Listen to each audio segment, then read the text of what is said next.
The media have become so predictable. On the weekend, over 1,000 people show up to Channel 10 studios to protest against Reuben Kaye, who appeared on the project, and his ugly joke about Jesus Christ. Rather than the media reporting on that, they decided to make the whole article about Fred Nile falling over, God bless him, but also another protest somewhere else where a couple dozen protesters got violent.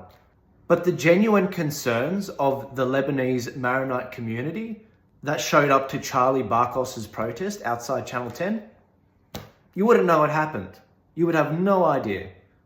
Thankfully, people like Avi shared some videos and photos of people at the protest on Twitter. They got about 50, 60,000 views. And also, I was there streaming, but it's not my job. I'm not the mainstream media. I shouldn't be doing this.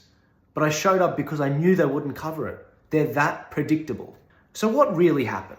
Well, over 1,000 people did show up to peacefully protest against the project and Reuben Kaye's ugly joke about Jesus.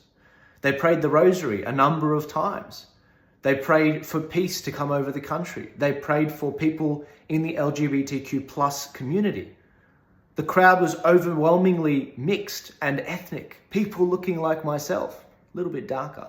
We heard a number of speeches, and rather than talk about the speeches that encapsulated the reason why people were there, they talked about Fred Nile falling over. They had a number of speeches. They had one from a priest. They had one from Fred Nile and Silvana Nile. They happened to be running in the upcoming election. They had one from Tanya Mihalik from One Nation. She's also running this election. She'll probably get elected. They had another one from Millie Fontana from the Liberal Democrats, the daughter of lesbian parents. Oh, we can't show that on mainstream media. And we also heard from Charlie Barkos, who talked with some of the speakers about how we can genuinely make a difference. This is what the mainstream media don't want you to see. They didn't cover it because they didn't know how to frame it. Rather than highlight Fred Nile's speech, for example, they would highlight him falling over. Remember to give this a share, get it out there.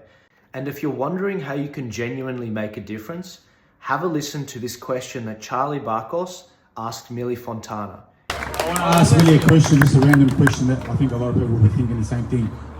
How do we, as a community, stop all this rubbish that's happening, like the mocking of Christ on national TV? What can we do moving forward? Do you have any ideas? Yeah, turn the TV off, that's a good one.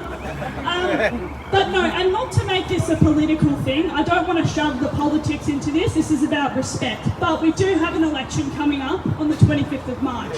And backing conviction parties, such as the Liberal Democrats, such as One Nation, such as Fred Nile's wife, Independents, such as Lyle Shelton, these are the people that will not tolerate disrespect. I, for one, and I'm telling you, I'm not sitting here expecting to get into Parliament and end up with a cushy job at the end of it. I don't care. I will not pass any legislation that goes against people's faith.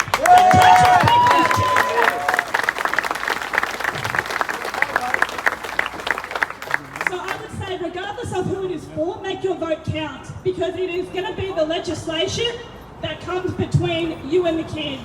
And if we let them put their foot down and get in the way of parents, it's all over. If we lose rights over the kids, it's all downhill from here, and we cannot let it happen. The member for Sydney is bringing in an anti-conversion omnibus bill. That's how serious this is. What does that mean? Guys, you've got to explain what that means. So what that means, there is an anti-conversion legislation in place in Victoria, which means you cannot pray over somebody who is having a conflict with their gender identity. You cannot take them outside of the state to receive any pastoral care whatsoever, right? Like hell. So that's the church's right to pray over confused people, to help people. Anything that goes against somebody's self-diagnosed gender is what's going to be illegal in this state if we let it continue.